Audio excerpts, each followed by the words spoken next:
more on the subject of show not tell. Um, and so I wrote down signs of wealth. And actually having leisure time.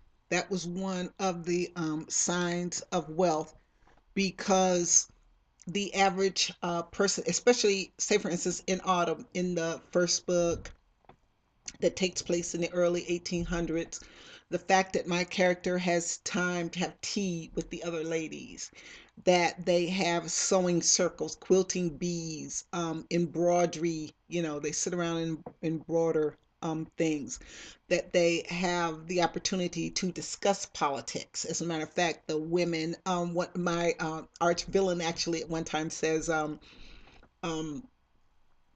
the rich ladies sit around, have meetings, and sew while the poor women clean and do the laundry behind these people. So that was another sign of wealth.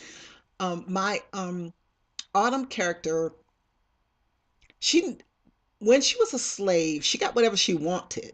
She didn't have to. She got whatever she wanted. There was a gown she wanted made. There was a dress she wanted made. She'd have it. It wasn't any. I don't think she had much um gold as far as like piles of it anywhere, because number one, where would she spend it, and number two, pretty plantations like that were pretty much like little countries or little city states within themselves. So they grew the cotton, made they probably sent it to a cotton gin or something. But they had a seamstress come in and make their clothes, and clothes were very, very expensive like they are now. And people really didn't have that many actual outfits. They may even a wealthy woman may only have 10 outfits. I mean, 5 to 10 outfits, maybe a few really good dresses, and some work dresses, and then dresses that they wore to special occasions, and maybe formal gowns or something like that. But they didn't have an awful lot. The same thing with the men. They pretty much had maybe a few suits, their work clothes, probably like they're going to town to shop or take care of business kind of clothes. They probably had what they wore to church. They probably had something really formal that they um that they went around in. But or and they switched things up. They really didn't have a lot of things like that. Also, I said about leisure time. That's one of the main things. Number two, not having to pretty much do your own work. Now, my main character in Autumn, she does do her own housework and cooking and that kind of thing. She doesn't do the heavy work. She only does the hands-on things. She cooks for her family. She takes care of her own baby, and that's one of the contingencies she has with the male character, with my male lead in Autumn, is he's like, well, why are you taking care of your own baby? You get a nurse. That's what he where he comes from. In England, a woman in her station, quote unquote, didn't care for her own young. You didn't even nurse your own baby. You had a wet nurse, and she wants to be a hands-on kind of mother, and she wants to take care of her own kids. And just like the same way, she wants to cook her family's food. She wants to do like her light housework and work in her garden and that kind of thing. And also that kind of thing was showing wealth. That she has time to work in her tend her roses and tend her flowers, and tend her herbs, um, in her herb garden that she uses for her potions and her medicines and stuff like that. That she has time to do these things. Also, I wrote down transportation. They had she had a, a wagon to travel around in. She had also her own horse to, go anywhere she wanted to, and the horse was well fed, and the wagons were well taken care of, because these people didn't do these things themselves. There were always people to, always people to help them with these things. Those are another things was, having servants. You had to be, pretty well off, just to have someone to to do these things for you, just like today. You don't find a lot of. And I wrote down ice, which is something funny, because Ice was another symbol of wealth. You know, if it, on a summer's evening, if you could throw a party and you had an ice sculpture, or you could have a cold, just like in when they're in New Orleans, my main character, uh, my male character, he takes her out, the female lead out to buy her an ice. And what they were talking about was shaved ice with fruit juice on it. And this was a luxury. You know, this was a luxury because ice, you know, we go to the refrigerator.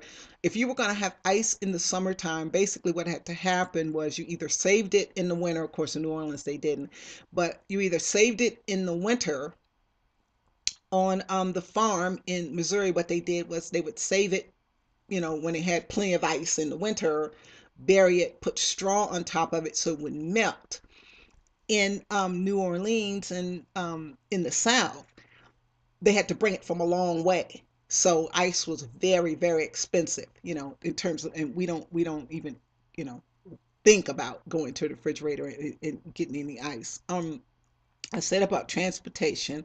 Oh, and I put soap to remind myself that even being clean, even cleanliness was a luxury, especially in medieval times. People just, you know, people didn't have time. I mean, they got up and they worked from dusk to dawn, and they lived, their homes were filthy. They were full of smoke. The little huts where they lived were full of smoke. It was a dirt floor. You know, it was a lot of fleas and bugs and, you know, just filth. You know, they went to the bathroom just anywhere, you know, basically. And if you were clean, if you had soaps, you know, my character in Autumn, the arch villain, also says about her, well, when she goes to the general store, it's only one store, and of course all the goods have to come from the bigger city. And he makes the statement that she comes in and she buys what she wants, the, you know, rose soap and, you know, the little few lotions and toilet water and those kind of things. She has, you know, access to those things because she has the money to buy these things. And he says that, yeah, she comes in and, you know, pretty much buys, you know, whatever she wants. After she's picked over everything, then the rest of the town's women have what's left, if they can even, you know, if they can even afford to even buy anything. Um, I put down shaving, especially in the medieval times. There was no mirror, basically. So if you were shaved, someone had to shave you. That meant you had to have a servant or somebody had to shave you. Likewise, the women with their dresses, um, you couldn't dress yourself. You know, you couldn't just reach around and zip, you know, yourself up into a dress. Which I still have this. I only have one dress. Someone has to zip up for me. You know, but you know, you couldn't get into this outfit by yourself. You couldn't put it on. You couldn't put those clothes on by yourself because you were basically sewed into clothes. Um, likewise, let's see what else I put down here. Yeah, because I said in medieval times there were no mirrors. So, I mean, there was kind of a reflecting glass, but it wasn't enough like of a mirror that you could actually see your own face to shave your own face and, you know, do whatever, pluck your eyebrows or your nose hairs or whatever. You know, you had to have someone do these things. So, well, even being well groomed and being clean was a sign of, you know, being well to do, until pretty much the merchant class came along. When the merchant class came along, these people weren't necessarily um, had lineage. They weren't particularly someone, like we say. When the merchant class started to come into power, it was just that they had money. Basically, what they would do to get themselves into society was they would marry into these broke, basically, um, uh, um, titled families, you know, or you know, these kind of families, in order to give themselves instant kind of status. That's what they would do. Um, Also, my character in Autumn, she has silverware. You know, she has linen tablecloths. She has embroidered, you know, napkins and things that match, and she has the latest kitchen equipment and these kind of things. And these are the things that denote pretty much um, wealth. I think I already said transportation. Yeah, that she had her own things. Let's see what else.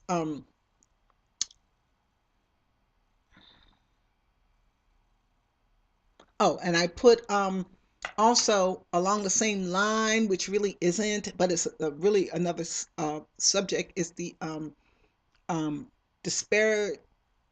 I don't know. I don't want to say disparity. It's not really the word, but I want to say more or less the gap between men and women. What women of wealth did, and what men of wealth did, and what poor men and poor women did.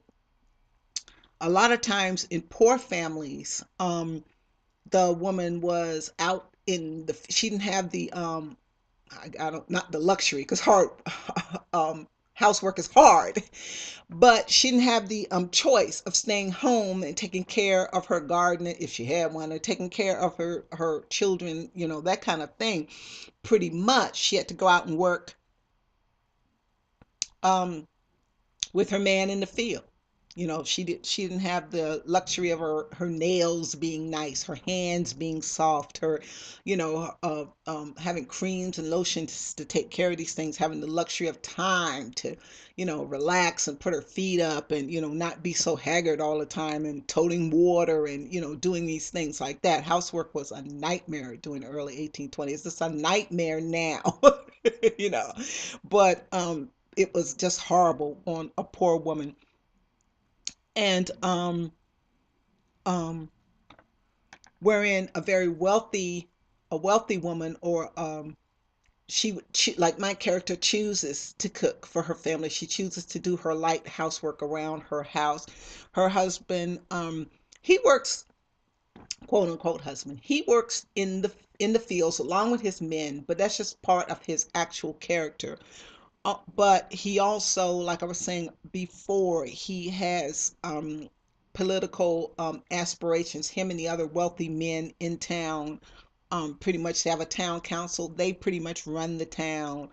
Um, he also has an office, offices on their farm. He has an office back there where he has a place to, like a man cave where he can sit and study and read and these kind of things. And the poor didn't get a chance very often to learn to read and write. They just didn't. That's why it's so funny when I see these westerns and different things where they tack up a message and everybody's standing there going, I'm like, no one could read. That would might be, in a town, the average town in the early 1820s, maybe the minister, if they were lucky enough to have a minister, maybe the sheriff, maybe, it could learn to read and write. If there happened to be a small school, that was something else.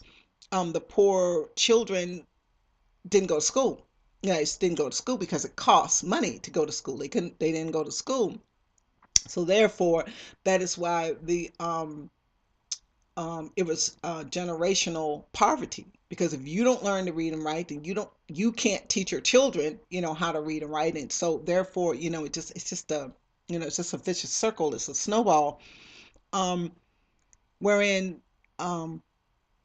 my main character in Autumn wouldn't think of, acting quote unquote like a man, having to work out in the field like a man, having to tote water and, do these sort of things like a man. There was a big division between men and women, their different roles as they were wealthy or not wealthy. Also, I said, child care, of course, like I said before, she would have had, uh, rich women didn't even nurse their own children. They had a wet nurse do that. They never saw their children. Um, that's in that terms. That's how I made my character in Autumn, my female lead character, rather modern, in that she wants to care for her own children. She wants to. That's just something she wants to do. Um, what I was saying, yeah, I already said about the chores. What you um Yeah, what chores and what she chooses to do and what she chooses not to do. It's up to her. Also, dress. I mean, just like nowadays, you can, of course, you can tell, people who have money how they dress. You might have I mean, everybody can have a jacket, but I mean, it might be it could be a Chanel, or it could be a members only. you know but back then, even to have a outer garments and have the proper things to uh wear on your feet, and have hats and gloves and these kind of things to keep you warm and to keep your children warm, um was a luxury. People didn't have, even the very wealthy didn't have a lot of clothes, because number one, it took so long. I mean, there weren't any stores how, like, we can go and pick something up and walk out the store with it. Um, someone had to make it. Someone had to sit down and stitch every single piece of clothes that you owned. So the fact that my character has a lot of nice underclothes, nice under things, nice um lace, on her under things, even if they're cotton. She has nice lace on these things, and a lot of underwear, which I was found really crazy, was made by nuns. Also, I put sex, but I don't know what that particularly meant. I think what I meant was that probably, well, that's kind of a stereotype, that poor people have more sex than rich people do, or they enjoy it more than rich people do. I don't know. I mean, I don't know. But in that day, I can kind of see the point, wherein my lead character is relaxed, about sex. And if she does get pregnant, well, of course, she has control over this, because she has a sort of a, like I was telling before, she has this kind of primitive spermicide that she uses. But if she were to have more children, it would not be a burden on her, because her man can take care of them. Wherein a poor woman would probably be terrified every time she had sex. Oh my gosh, here comes another baby. Here comes another mouth to feed. Also, too, um, I would imagine, I don't know, but a lot of times you have to take a leap of faith and kind of, make a hypothesis about things. What I think um, would be more, if the more wealthy you were, the more likely your child would be to live, to make it to adulthood, to make it to early adulthood, to live through the winter, to live through, you'd have food to feed them, you'd have a way to keep them warm, you'd have warm clothing for them if something did happen, they did become ill. You'd have access to medicines, or have access to a physician take um, to take care of them. Um, I want to talk about a couple of my. Oh no, I want to talk about one of my favorite scenes, super duper favorite scenes in Autumn, but I'm not going to I'm not going to do that yet, because I want to really get into that. So let's see if there's anything else that I can really touch on really super duper quick. I said the division between men and women, the work that they did, child care. I don't even know what that says. I think that says chores, I guess, dress. Yeah, and I hit on to that. Oh, and one more thing really that I could really kind of say real quick is, like, I try to make my people real, you know, her and her, my main character and her husband, they have disagreements, they have, arguments, they don't fight, but they have disagree well, they do have one big fight, but they have disagreements. And the fact she comes from a place of privilege, also gives her the ability to, to kind of take up for herself and kind of be more not aggressive, but more stand up for herself because of that, wherein if you were a poor woman and the only way you could get out of your home was for this man to come and take you from your burden on your parents, that um you'd be more likely to keep your mouth shut, and wouldn't have let your opinions be known. So I'm a little bit over 20 minutes because I shouldn't have went into that, but I'll come back and finish that up, and then I'll finish up the scene.